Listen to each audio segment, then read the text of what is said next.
Opposition के साथ मुज़ाकरात और जमहूरियत को आगे बढ़ाने के लिए बिल्कुल तैयार हैं।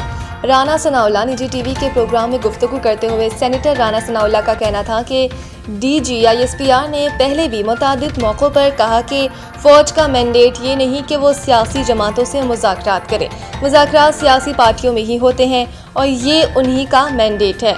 उन्होंने कहा कि हुकूमत अपोजिशन के साथ सियासी डायलॉग जमहूरियत को आगे बढ़ाने के लिए बिल्कुल तैयार है। अब PTI की सवाबदीद है कि वो डायलॉग करती है या नहीं। बानी PTI कह रहे हैं कि वो मुज़ाकरात नहीं, स्ट्रीट मूवमेंट चलाना चाहते हैं। इनका कहना था कि बानी PTI नौमाए अनारकी और अफरा तफरी चाहते हैं। इनका एजेंडा वाज़ेह है। वज़ीर आला KPK सोहेल अफरीदी बानी के कहने पर इधर उधर दौड़ रहे हैं। PTI की पहिया जाम हड़ताल बुरी तरह नाकाम हो गई। अवाम इनकी हड़ताल को बुरी तरह मुस्तरद करेगी। राना सनाउल्लाह ने कहा कि KPK हुकूमत का अफगानिस्तान के हवाले से मौक़िफ़ इंतहाई गैर जिम्मेदाराना, काबिल मुज़म्मत और कौमी मफादात के खिलाफ है।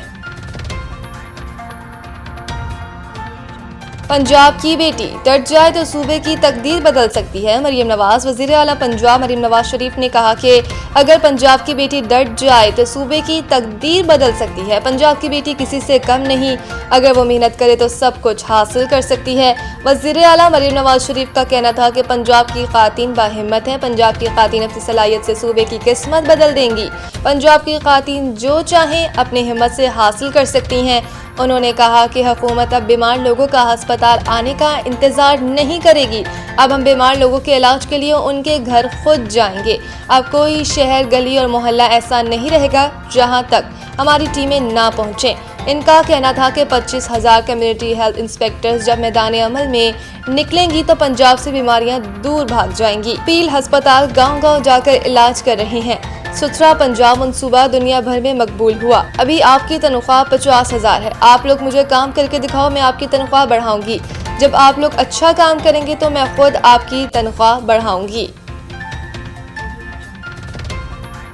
PIA के बाद बिजली की तकसीम कार कंपनियों की नजकारी। वज़ीर आज़म की ज़ेर सदारत इजलास में अहम फैसले। वज़ीर आज़म शहबाज शरीफ की ज़ेर सदारत नजकारी कमीशन के अमूर पर इजलास हुआ, जिसमें वफाकी वज़रा, वज़ीर आज़म के मुशीर बराए नजकारी और चेयरपर्सन नजकारी कमीशन और दीगर मुतल्लिका आला अफसरान शरीक हुए। इस मौके पर वज़ीर आज़म शहबाज शरीफ ने कहा कि कौमी एयरलाइन की नजकारी बारिश का पहला कतरा है। खसारे के शिकार रियासती मलकियती इदारों की नजकारी हुकूमत की अव्वलीन तरजीहात में से है। वज़ीर आज़म ने नजकारी कमीशन में इस्लाहात के हवाले से काम तेज करने की हिदायत की। वज़ीर आज़म ने कहा कि नजकारी कमीशन में निजी शोबे और मार्केट से बेहतरीन सलाहियतों के हामिल मुतल्लिका अफरादी क़ुव्वत को तैनात किया जाए और तमाम तर तैनात इंतहाई शफाफ अंदाज में की जाए। पब्लिक रिलेशंस और मार्केटिंग के शोबे को भी मज़ीद बेहतर बनाया जाए।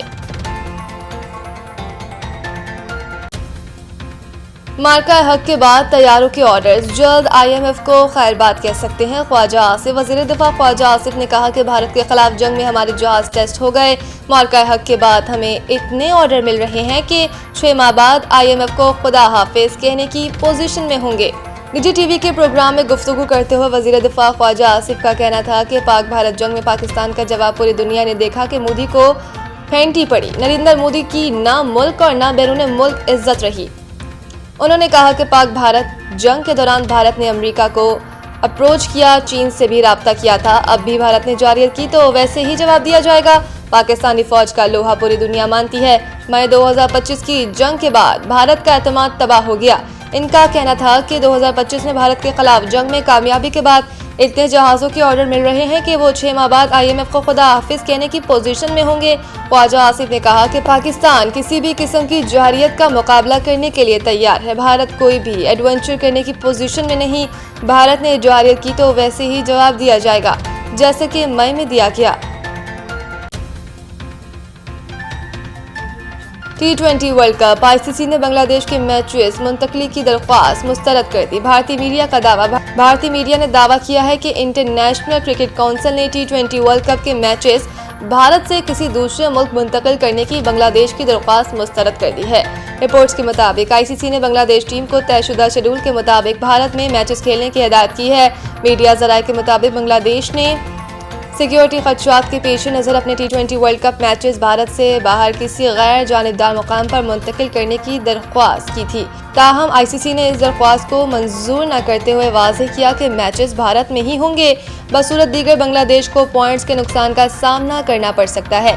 दूसरी जानिब निजी TV की रिपोर्ट में बांग्लादेश क्रिकेट के ज़राए का हवाला देते हुए कहा गया कि ICC की जानिब से किसी किस्म का बाज़ाब्ता अल्टीमेटम मौसूल नहीं हुआ। कसूर में चर्च की बेहुरमती करने वाले मुलजिम 6 घंटों के इंतहाई कलील वक्त में ट्रेस करके गिरफ्तार कर लिया गया। मारूफ सहाफ़ी सलीम इकबाल की रिपोर्ट के मुताबिक DPO कसूर मोहम्मद ईसा खान की हिदायत पर पुलिस ने कोटरा डक्शन के इलाके में चर्च के बेहुरमती करने वाले मुलजिम को गिरफ्तार कर लिया। सुबह 8:40 पर कॉल मौसूल हुई कि घनेके में नामालूम मुलजिमा ने चर्च में तोड़ फोड़ की और मुकद्दस किताब बाइबल के औराक फाड़े। DPO कसूर मोहम्मद ईसा खान, SP इन्वेस्टिगेशन मोहम्मद जियाउल हक, DSP सदर अफजल डोगर और 3 SHOs फौरी मौके पर पहुंचे। वाक़या का मुकदमा ताज़ीरात पाकिस्तान की दफात A 295 और 259 के तहत नामालूम मुलजिमान के खिलाफ दर्ज किया गया। पुलिस टीमों ने क्राइम सीन यूनियन PFSA टीमों को तलब किया, CCTV फुटेज हासिल की और इजाफी नफरी को तलब किया गया। किसी को भी लॉ एंड ऑर्डर की सूरत हाल से बचने के लिए क्रिश्चियन कम्युनिटी और मुअज़्ज़िज़ीन इलाके को एतमाद में लिया गया। पुलिस टीमों की 6 घंटों की मुसलसल मेहनत के बाद कोट राधा किशन का रिहायशी मुलजिम अल्लाह रखा को ट्रेस करके गिरफ्तार कर लिया गया। SP इन्वेस्टिगेशन की सरबराही में पुलिस टीम ने मुलजिम को हिरासत में लिया। मज़ीद तफ्तीश शुरू कर दी गई। DPO कसूर मोहम्मद ईसा खान का कहना है कि अक़लियतों की हिफाजत कसूर पुलिस की अव्वलीन तरजीह है।